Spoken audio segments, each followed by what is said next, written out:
Matt, one of the things I really appreciate in the show is how post-traumatic stress was portrayed. Why was it important to include that, and how does it kind of enhance the MonsterVerse world as a whole? Well, I think the post part is the important part. It sets the time and the timbre and tone of the show. You know, it's coup and après coup. It's not the hit, it's the after hit. You know, and our first episode is called Aftermath, and we wanted to tell a story about people getting up and dusting themselves off and trying to figure out how to live in a world where everything is different, everything's changed, and I think we were developing it through the pandemic, and it kind of gave us yet another contemporary lens. It was another mirror that Godzilla holds up to reflect at us. You know, part of the reason these icons endure is because we can project whatever our kind of existential dreads and concerns are, and making it about damaged people healing made it very human and made it very intimate and very familiar. You know, I would want to know the story of this show without the Monarch stuff. The idea that losing a father in the middle of a global catastrophe and discovering he had a secret family and you have a sibling is like so shocking and compelling, and oh my God, what? And like it's such a human drama, and the characters are so tender and wounded by all these different things that to watch them get together, kind of reject the family of origin and take their found family and seize their own kind of destiny and legacy was just it was really compelling to us as storytellers. I completely agree. And then, Chris, we get to see kind of a new side of Bill Randa in this series. Can you tell me about fleshing out this, like the past with him while setting up what leads to his decisions in Kong Skull Island? Well, that's a good question. That's a good question. It's funny you directed it at me, but the Bill Randa story really originated with Matt, which was the idea that to explore the history and the legacy of this organization of Monarch, looking at who John Goodman was, that character in Kong Skull Island, when you first meet him coming to Capitol Hill, hat in hand, scrounging for money, and Monarch is literally about to go out of business if he doesn't, get this one last mission.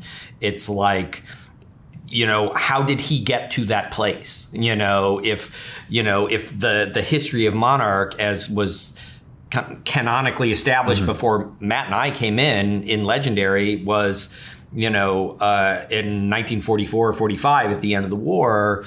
How did he go from 1945 to 1973 to basically somehow run this organization into the ground? And so we were like, there's a story there. Let's figure that story out. And I think what we're hoping, Monarch 2, the hoping. What we're hoping, if we get to continue this to tell that story, is extrapolating that into the future. Yeah. But it felt like, as a multi-generational family story, if we really wanted to tell a story about Cade and Kentaro discovering the secrets of their father, having inherited the sins of their father, and this sense of betrayal, and why did he do this to us, then you had to look at Hiroshi and go, how did that guy end up that guy?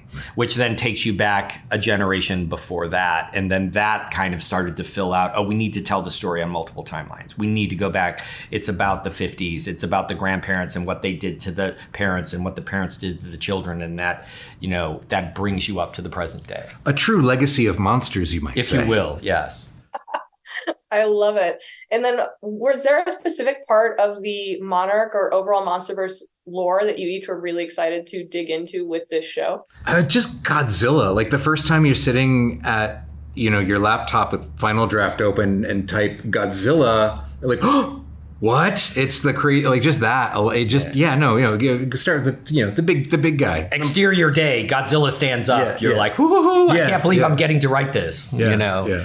Definitely. And then Matt, what did Wyatt and Kurt Russell each bring to the character of Lee Shaw that makes him not only stand out, but feel consistent in his evolution? Lee is one of the most complicated characters in the show. He's the linchpin that connects all of the generations. And I think not to speak for Kurt and Wyatt, but I think part of what attracted them to the project wasn't, oh, we're playing father and son, is they're playing the same guy. And they worked together kind of relentlessly. You know, how would you say this? How they would run scenes together that they weren't in. They built the character together. Yeah, they built the character from both ends and would modulate and adjust accordingly. And, you know, I think, you know, even in the screenwriting, we would refer to Wyatt as Lee and Kurt as Shaw. And it kind of became, oh, there's a kind of through line for our season there. We're watching Lee become Shaw, but we're watching Shaw remember what it was like to be Lee. You know, and they were more than game to help us kind of fill out this tragic hero that stands at the middle of the show, right? And has a lot of the secrets and knows a lot of the history. And they're both tremendous actors, and you know, and obviously we were lucky. I mean, Kurt is a sci-fi icon; he's a movie icon. You know, to be able to do a project with, you know, Snake Plissken or R.J. McCready, you know, was like we were like pinching ourselves. It's like, I can't believe we're here doing this. Yeah. Definitely. And then is there a specific monster that each of you would like to see Godzilla fight next? Next. Well, that doesn't necessarily suggest in our show. So does that free us from answering?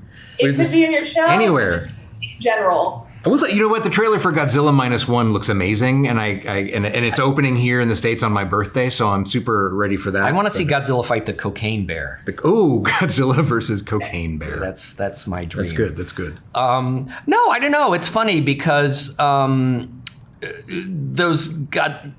what's interesting about Godzilla is, and we learned this kind of from Toho, is their characters, you know, and Toho refers to them as their characters, and we started referring to them that way as well, is that, yes, they're kaiju, they're monsters, but they are characters with backstories and personalities and histories, and it's like... And like wants and needs, and like we might not understand what those are. Right. But they're not just mindless forces of destruction, and that was really... That, you know, kind of opened up a lot. And it was like, and to say who would Godzilla fight next, it's funny, almost in the way you would write human characters in a human character arc, you would get to, well, who does Godzilla need to fight next? Right. I mean, who does Godzilla have a beef with? You know, it's like, I'm not quite sure we've figured that one out. Yeah, I don't think. Yeah, it's a long list of answers for sure. But yeah, we'll hopefully we'll get to find out. Fantastic. Well, thank you so much for taking the time to talk to me. Like I said at the start, I absolutely love this show. I really hope you get a season 2 because it is just phenomenal. Thank you so much.